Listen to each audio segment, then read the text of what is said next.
Today, we unite to learn, celebrate entrepreneurship, and advance together. Our workshops provide valuable insights and expert guidance to empower you in the dynamic realm of small and medium-sized enterprises.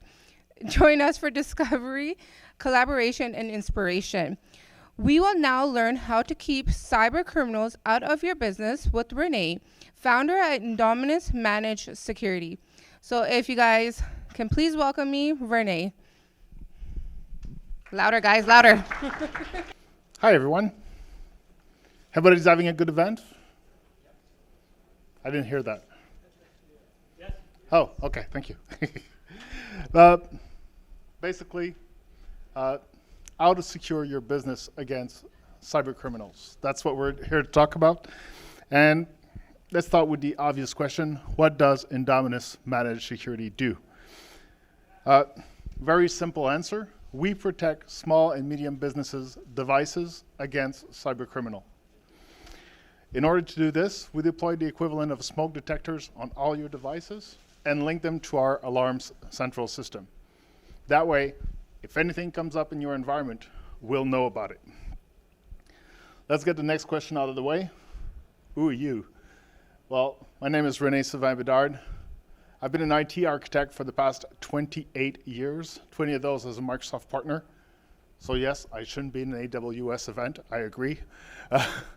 But then again, it is what it is. You can find my articles online. I am part of accelerators, including the Toronto Cyber Catalyst. And also, I'm currently, over the past month, been writing a book. So, Secure by Design is the title of the book. We're looking to get it released early 2024. And the goal of the book is actually fairly simple as well. It's to empower you, small, medium business owners, on how to be able to come to create your own cybersecurity architecture and be in a position of strength if ever you're attacked. So 3 myths that can end your company when it comes to cybersecurity. Anybody here thinks that they're too small to be attacked? Come on, be fair. Play with me. There you go, 1, 2, phew, okay. Know anything about this guy? The name of the company is called Monsieur Cocktail. Anybody know them? I guess they must be pretty small then, right? A small shop, about 50 people in Quebec. They sell cocktail mix, pre-bottled, so that you can buy them and make fancy cocktails at your place. Well, $200,000 is how much they lost through a president's fraud. So if you actually think you're too small, well, think again. As soon as you have a bit of money in the bank, you are a potential target. Do you think that this lady has something worth stealing? Oh, no cyber data there, right? Well, here's the story. Here I am, part of an ag tech conference, so agricultural technology. And this entrepreneur comes to me and says, you know what? I've got this new tech, and with this new tech, 2 farmers can actually milk 1,000 cows through robotics, AI, and Internet of Things. So I ask him, how do you secure your robots? He says, well, there's no data on my robots, so they don't need to be secured. So I go, you mean that I could turn around, hijack your robots, and tell them not to milk the cow until I receive my ransom, and that would be okay? Obviously, he didn't know what to answer. But in reality, what happens is that if the farmers can't pay or won't pay the actual ransom, within how many days does it take if you don't milk a cow for it to stop giving milk? Anybody knows? Here's the thing, 4 to 14 days. It is not that long. Meaning that if I stop the robots, within 4 days, that generational dairy farm could be worth nothing. And that doesn't even involve having stolen any data, meaning only disrupting. Let's go a bit further down into our inquiry. Does anybody here think, does anybody here think that they used to do business without computers? I guess some of you have been in an hotel yesterday, right? Hotels used to run without computers. You agree? What happens today if an hotel loses their IT system?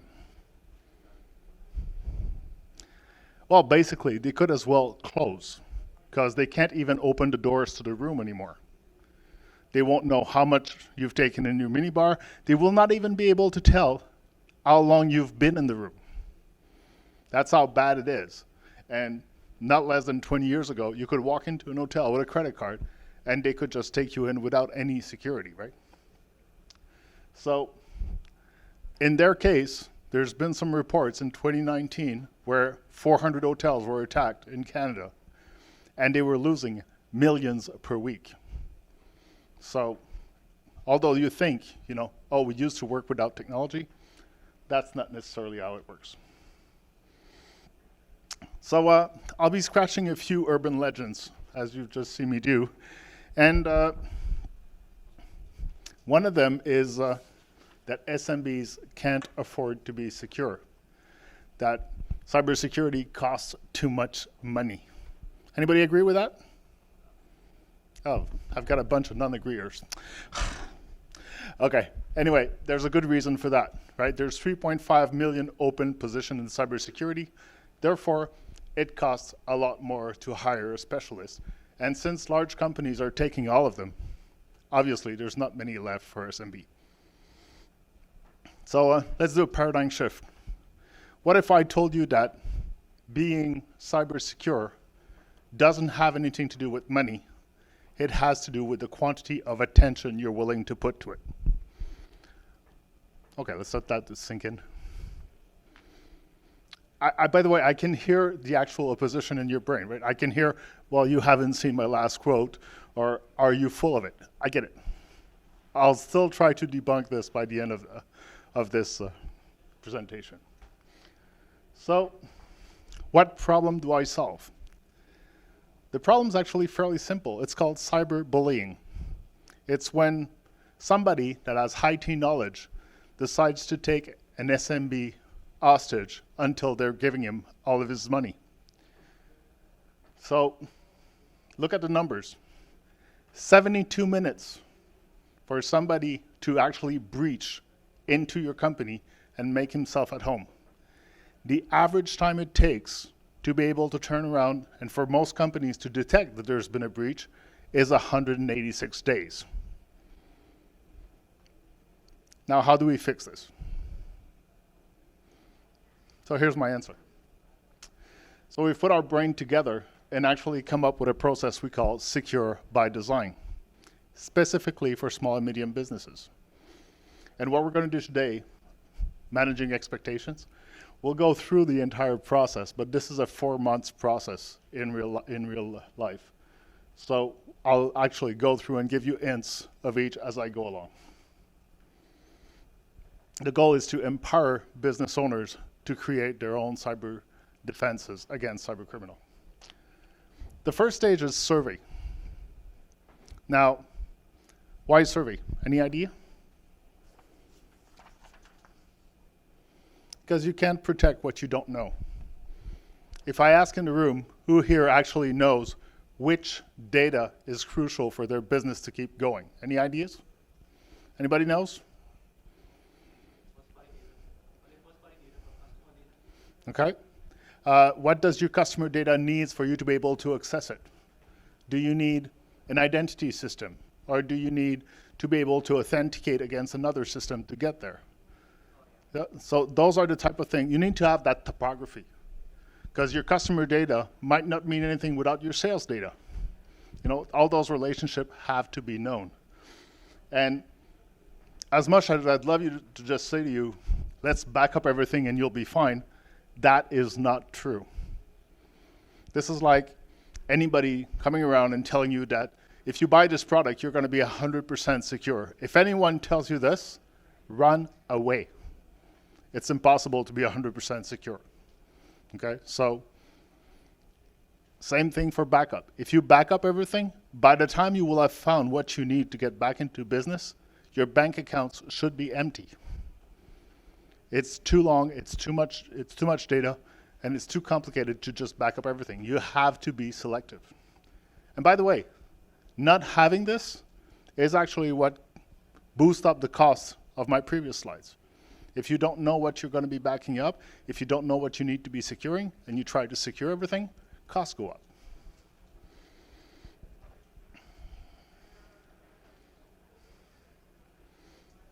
Next step, educate. Why educate? Because you, as an owner, need to own cybersecurity. You need to know what it means from you compliance-wise. You need to know what's at stake if you get hit by ransomware. You need to know who in your business owns which data, so that if you need to come back online on a Sunday afternoon, you know who to call.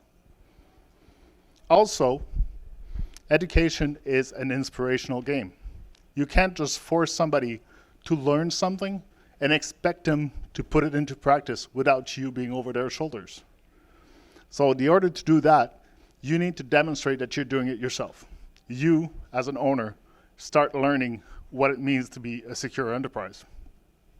Then you onboard your management team and bring them on board onto what it means to have a secure enterprise. Then you can ask your staff to train and actually know what it means to have cybersecurity within their processes.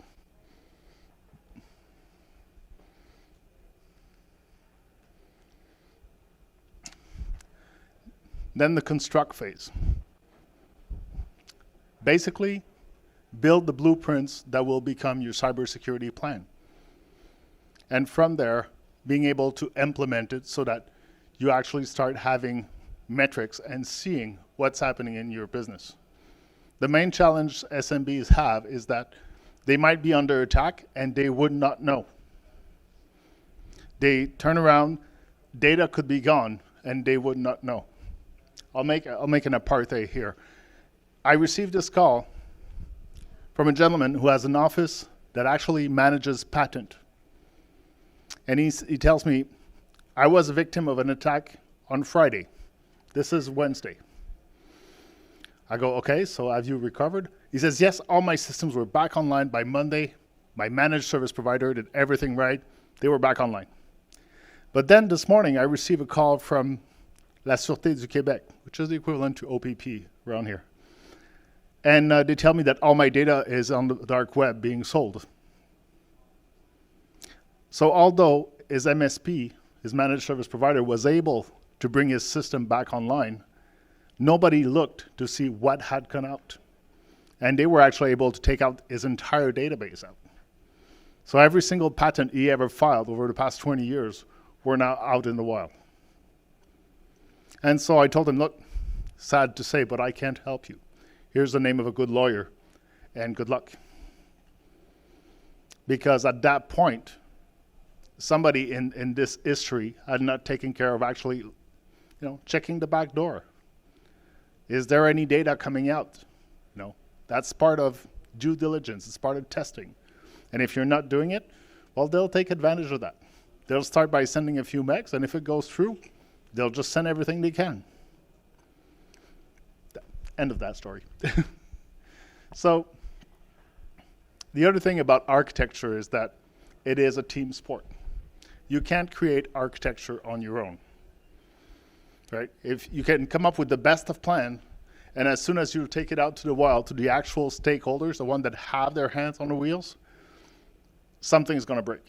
I've been doing this for 28 years now, doing architecture and bringing them to stakeholders. And if you don't implicate them into the design, it will most likely blow up in your face. But if you bring them onto the design, then you actually have access to all their knowledge, all their deep understanding of how the machine works, and then you can actually implement security controls that make sense. When it comes to unifying, we're looking at integrating all this great design, all those great tools you've selected, all this great security you've either purchased or actually implemented, and then integrate it into your people, processes, and technologies. So whatever you have out there that is your business, you need to be able to turn around and actually bring it forward into your security monitoring. there's one thing missing there. Anybody has a clue? People, process, technology. Anything missing? Which? No? I'll give you a clue. It costed Microsoft their first major data breach. Nope. Ecosystem. Oops, sorry. Sorry. The ecosystem. Why? I'll go back to the solar wind incident, is how it's called. And basically, one of Microsoft providers had shared services with them, right? They were sharing identities, they were able to do work together. And basically, the cybercriminals attacked SolarWind and were able to turn around and get into Microsoft towards that back door. It was a planned door. Everybody knew it was there. It was approved. And they had security agreements between them. But still, they used them as a bridge to get in. So whatever you look and you actually decide to unify your cybersecurity, you have to make sure that those partners that have access to your system are also secured. And by the way, SolarWind is the reason why now, if you want to do business with any larger customer, they send you a 400-question survey to know if you are secure. It is because of that incident that all of that paradigm changed. Review. All my years at CGIs are now working against me. I now know that if you don't measure it, you can't actually improve it. So whatever you deploy as a cybersecurity solution, at least once a year, you need to turn around and actually start testing it. Intrusion testing, spear phishing. Everybody know what spear phishing is? 1, 2, 3? Okay. Spear phishing, for all the others that don't know, is when you actually run fake spam tests to make sure that your employees are able to recognize a spam. And so you create this fake email and you send it to all your employees so that you can turn around and actually know who's your weakest link when it comes to spam detection, and you can train them a bit more on the subject. Overall, whatever you're doing when it comes to foundational cybersecurity, you need to make sure that everybody and all your systems are actually up to it. Last but not least, it has to evolve. Cybersecurity cannot be an actual static document. And when I say it has to evolve, I don't have to go far. All I have to do is go back to March. Anybody heard of this little thing called AI? Well, guess what? Microsoft is releasing it within 3 weeks into the Office 365 ecosystem. Anybody here has Office 365? A few? Well, guess what? You'll be able to add this large language model, which is built for the Microsoft stack, which will allow you to increase your productivity by a multiple of 3 to 5. Great. How will it affect your security? Anybody knows? You do. Interesting. I want to talk to you. But overall, the idea is you have to go out there, read about it, be curious about it, and actually finding out. The product was well designed. I've reviewed it. I've checked it with my engineers. It works. Cybersecurity into it works. But the foundation in your environment have to be there. Or else we're back to when SharePoint was invented, and you plug in SharePoint, and then everybody had access to everything. Yeah, because you didn't have any security actually dividing your information. That same logic applies. So basically, not a static document, and it has to keep on evolving. So why do we do what we do? Just to give you a bit of background, I come from a consulting world. And when I started Indominus 5 years ago, we were doing consulting. So whenever a customer called and said, we've been attacked, we need help, we'd rush in and we'd actually come in and help. There was always an aftertaste, like we were participating in a crime. Because here you had somebody who had been beaten, who was lying on the floor bleeding, and you were there with your contractor says, please sign at the bottom. that made us sick. That didn't work for us. Some of our competitors go around and actually do that as an actual business model. I can't. It goes against my very ethic. So we could not stand there and do nothing. Therefore, we decided to actually go in and actually prevent instead of feeding on the prey, basically. So our mission became to protect those who can't, so that we could easily take companies that did not have any cybersecurity and bring them to a level where they would be secured, where there would be light and there would be actual reporting so that we know what's happening in the environment. And with that, we created a vision that we wanted to eradicate cybercriminality, more precisely, within a decade. It's funny because in the book I actually use John F. Kennedy. It's so much fun. You can actually do that now. You take whole quotes and you put in new context to them. But the idea is that, we actually want to be an active player in eradicating cybercriminality. Should we work together? Well, ultimately, that's up to you. The idea is we've actually made that very simple. We've created an online questionnaire, an actual evaluation online to know if your devices are secured. It's a 10-question questionnaire. It's easy, but it will give you a score. It will tell you, how secure your devices are compared to the mass. And so after that, we can go through it, and we can go through actual resolution on how you can improve that. We also have 3 days workshop to actually evaluate your environment for you. And if that works, and if you want to keep on going with that, we actually have a 4-month co-creation program where we can actually sit together in a group and actually start creating your cybersecurity architecture and creating what needs to be done.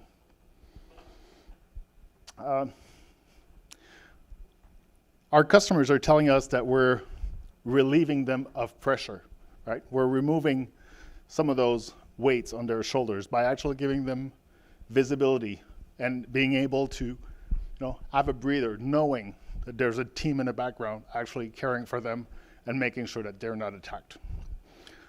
Basically, better sleep at night. We don't sell mattress, but we provide better sleep at night. So if you do want to move forward, we are Indominus Managed Security. We protect your future. And through these, you can get access to my contact card, access to the Are You Secured device. How do you say that? Evaluation, yes. By the way, the evaluation is free, okay? Don't worry about that. And then there's Pardon Guard, which is our product when it comes to protecting the said device. On this, I'm René-Sylvain Bédard, founder of Indominus. And if you have any questions, I'm open.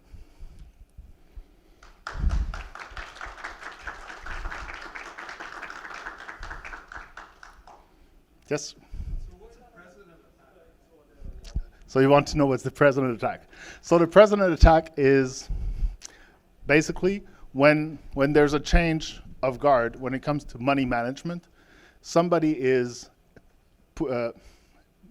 creating the illusion that he received an order from the president or from the founder to transfer money.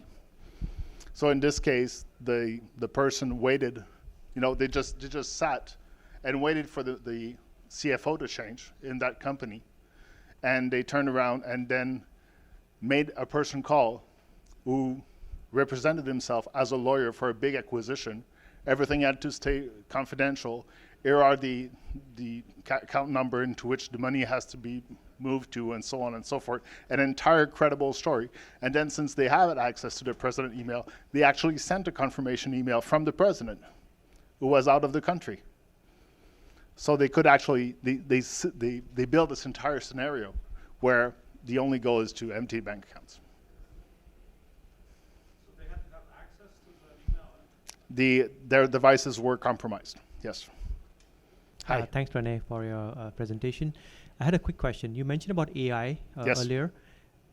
So just on a curious note, can that be a potential threat for businesses in terms of security? Because AI can be used, as we all know, there are pros and cons. So Yes. how would you So assess that? to answer your question, yes, it can be used. And we already see it. We see If you look at spam over the past 3 months, you can see the improvement on the quality of the spam. That's most likely generated by AI. In reality, though, there's also this entire trend in which Indominus is actually part of the early adopters, which allows AI to be used to faster resolve crimes. So basically, we're able now to, I'd say, cut time. What used to take hours is now taking less than minutes. So I personally am very optimistic about the use of AI, but yes, there is potential always. And bad use will happen, so I'm not even worried about it. So it's a matter of being able to recognize it. And that's why we start with educate, right? You need to educate your staff about how to recognize spam, how to recognize a president's fraud, how to have a cybersecurity conscious awareness, A good example about that I have is a customer of mine actually called me one day out of the blue. And I mean, I'm a consultant for them, but I don't do their technical support. And he says, René-Sylvain, there's something wrong. My OneDrive has asked me to log back in 5 times in the past hour. Okay, I'll look into it. So I went into their signing logs and then realized that they were being password sprayed attack from Russia. So basically 4, 5, 10 different accounts from across the world trying to log into his account. So they were attempting from all over the place to actually access only his first level of passwords, right? Just a username and password, because if they would have gone to the second level, all those countries were blocked. The idea of that is that once you have a username and a password, you can send an email. It's business email compromise. So they run that through machine, and they come from everywhere in the world, so they can't be spotted by traditional methods. Yes, ma'am. The lady who knows. I know I've heard a lot of people talking about using ChatGPT, but can you talk a little bit more about the risks associated with ChatGPT and maybe even the breach that happened in June? So I can't talk about the breach that happened in June for some obscure reason, but I'll leave that out of it. When it comes to ChatGPT, my best advice is to use an enterprise equivalent account. ChatGPT is a public hosted environment. It's much like Gmail and Hotmail, right? You wouldn't conduct business out of your Hotmail account that you don't pay for, that you don't have any control over. I'd use the same kind of logic with ChatGPT. But for example, you can have access to Bing Enterprise now, which has ChatGPT embedded in, and that's bound into into your Microsoft 365 tenant if you have such a thing. Same thing if you actually go out and go into Copilot and actually do some research with Copilot, all of that data stays within your tenant. That's safer. That would be my approach. Yes? Run for it. I